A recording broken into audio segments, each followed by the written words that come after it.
Será que a Bíblia define uma forma correta de orar?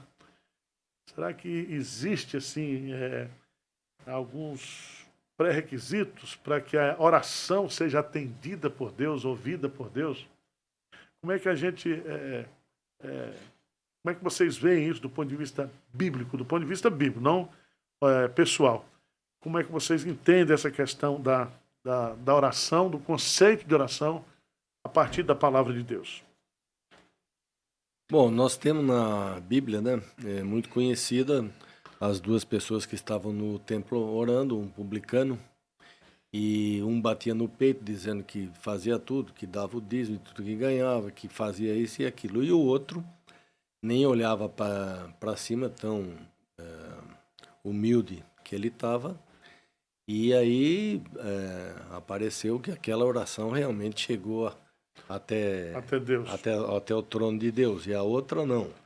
E que nós não devemos orar para aparecer para os homens, mas sim devemos orar em segredo, no nosso quarto, ou quando estamos em qualquer situação, porque é uma conversa íntima com Deus, né? Eu acho que é uma oportunidade íntima da gente falar com Deus exatamente tudo aquilo que está acontecendo com a gente, ter uma oportunidade. Aí, como o senhor se referiu, pedir, né? Eu acho que é agradecer muito e pedir. E às vezes até a gente fica um pouco com dúvida. Será que eu devo incomodar Deus por causa de um assunto tão pequeno? E não existe isso. Eu acho que a gente tem que pedir tudo para Deus. E Ele dá o que Ele quer. E da maneira que Ele quer, quando Ele quer ou não dá. Certo. Mas não cabe a nós falar, não, eu vou fazer uma seleção aqui, um filtro do que eu vou pedir. A gente tem que pedir tudo.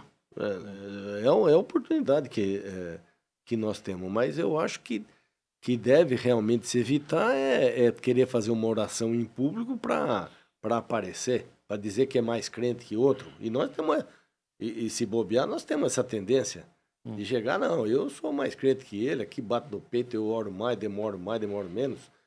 Certo? Então... As orações bonitas, né? Não existe isso. Oração bonita e oração feia. Sim. Eu às vezes, até já aconteceu comigo várias vezes, orando com algum irmão, e eu ficar envergonhado, porque o irmão está tendo tanta necessidade, passando por problemas tão grandes, e eu aparentemente não tenho problema nenhum. E eu fico até um pouco envergonhado de falar, pô, mas eu não tenho nada para pedir para Deus. Mas eu tenho muita coisa para pedir. E às vezes eu até falo, não, esse irmão está passando por essa necessidade e eu não estou precisando de nada. E aí a minha soberba, que não preciso de nada. Claro que eu preciso. Sim, eu acho que essa questão, eu me pego muito pensando isso também. Nossa, mas eu vou pedir isso aqui para Deus, é tão pequeno em relação a problemas de outras pessoas ou até outras questões. E eu acredito que, pensando nessa perspectiva, é até uma forma de, quando pedir alguma coisa, se realmente for algo que não deveria ser pedido, Deus mostra isso pra gente, né? De alguma forma mostra que aquilo é menor do que outras coisas, né? Então, tem tantas coisas boas que a gente pode pedir. Eu acho que é uma forma de tratar com Deus também, de expor isso para Ele e Ele tratar isso no nosso coração. Tem uma frase do livro que a gente vai lançar, próximo lançamento da Ezion, tratado sobre a oração de John Knox, que ele explica bem no inicinho do livro sobre a oração. Então, ele fala assim: quem quiser orar deve saber e compreender que a oração é uma conversa sincera e íntima com Deus, a quem declaramos nossos pecados, de quem imploramos apoio e auxílio e a quem almejamos encontrar nas nossas diversidades. É uma frase assim, básica que explica um pouquinho sobre a oração, né? Do ponto de vista bíblico, né, nós aprendemos através do ensinamento de Jesus e também do Novo Testamento, do Antigo Testamento, que existe alguns pré-requisitos, né, para que Deus possa ouvir a nossa oração. Primeiro, a oração é um privilégio do crente. Esse é um ponto muito, muito importante, né? É uma conversa de filho com o pai. Por isso que Jesus Cristo, quando ele estabelece o modelo de oração, ele estabelece lá justamente o fato de nós sermos filhos. Então ele começa orando Pai Nosso que estás nos céus, né? Então esse é um conceito muito importante, né? Porque quando o Espírito Santo vem morar no coração do crente, esse Espírito é chamado de Espírito de adoção. E é através do Espírito Santo, da presença do Espírito Santo, que nós podemos chamar Deus de Pai, né? Então, para mim, esse é um dos pontos fundamentais. Primeiro, a questão da nossa filiação. A oração é um privilégio de filho, né? Segundo, a Bíblia fala que nós precisamos orar com fé, né? A Bíblia diz que sem fé é impossível agradar a Deus. Então, todo aquele que se aproxima de Deus e duvida de que Deus é poderoso para responder a sua oração, não vai ter resposta. Terceira coisa muito importante é que a oração ela é feita e ela é mediada pela pessoa de Jesus Cristo, né? E esse é um princípio fundamental. Nós oramos em nome de Jesus. O que é que significa orar em nome de Jesus? É que você vai receber, né, a resposta da sua oração não pelos seus méritos pessoais, mas pelos méritos de Cristo, né? E Jesus dirá: tudo quanto pedirdes em meu nome, eu farei, né, para que o Pai seja glorificado no Filho. Então, o Filho, ele é o mediador da nossa oração, né? Ele é o sumo sacerdote que intercede por nós quando nós oramos. E tudo que nós sacarmos no banco espiritual, nós sacamos no saldo médio, né, da conta de Jesus Cristo. Esse é um ponto extremamente importante. Segundo, nós devemos orar sempre de acordo com a vontade de Deus, né, ou nos submetendo à vontade de Deus. Porque, por exemplo, se você faz uma oração, né, você vai orar e você está pedindo uma coisa que na Bíblia aquilo é uma coisa condenável por Deus, você não vai receber. Sim. Né? Você não vai receber. Como é que você vai orar a Deus pedindo um casamento quando você ora pedindo justamente um homem que já é casado, né? Então essa é uma oração para a prática do adultério, né? Então não tem sentido.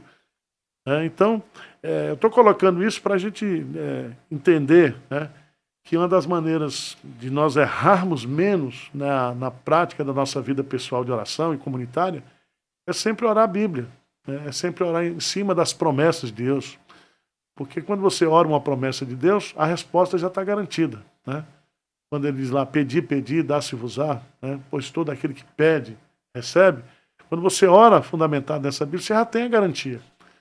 Lá em Jeremias diz: buscar-me-eis e me achareis quando me buscar de todo o vosso coração. Sim.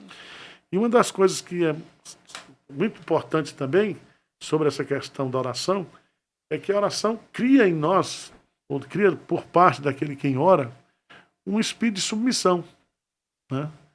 Porque a resposta que Deus dá não é a que eu quero que Ele dê, né? Ele é soberano, né? Ele vai dar aquilo que Ele quer, aquilo que é o melhor para nós. Então, como Pai, ele sabe o que é melhor para nós, né? Jesus coloca isso: qual é o filho que pede um pão e o pai dá um escorpião, né? Então, esse é um ponto que a gente tem que estar bem resolvido na nossa cabeça, né? É que se nós não obedecermos esses mínimos princípios da palavra de Deus, nós não vamos orar corretamente, né? Claro que há momentos na nossa vida que a oração ela brota no meio de uma necessidade.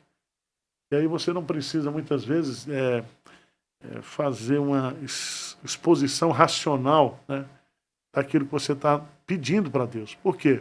Deus já sabe. Deus já sabe. E aí vem aquilo que Davi fala lá nos Salmos, né, que é o derramar o coração, né? É colocar diante de Deus a nossa súplica, a nossa necessidade e pedir a Deus que... Quebrantamento. Esse é um ponto fundamental nessa questão da oração.